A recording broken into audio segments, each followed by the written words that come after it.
Hello guys, and welcome back to MS Tech Tutorials, and in today's video I'm going to be going over how to fix Insurgency Sandstorm not launching or it just keeps crashing. And let's get straight into the video. So the first thing that you guys can do is go ahead and make your way over to Steam. From Steam, go over to Library, right click on Insurgency Sandstorm, go to Properties, go to Installed Files, and then go ahead and select Verify Integrity of Game Files.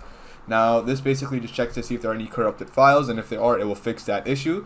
This is one solution. The second solution you guys can try doing is by going over to the search bar, typing in Device Manager, and then go ahead and click on Display Adapters, and then right click on your GPU and hit Update Driver.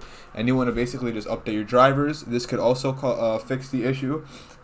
Click on Search Automatically for Drivers. Another way of updating your drivers is by going over to the NVIDIA app directly if you're on NVIDIA, and if you're on AMD you can use the AMD equivalent app. But anyways, if you see a download, it will say download right here, and you can go ahead and update and download the drivers from here. Now that should be it for the video. You can always try restarting your PC as well. And yeah, so that should be it for the video. Thank you guys for watching. Make sure to give the video a thumbs up, subscribe to the channel, and have a great day.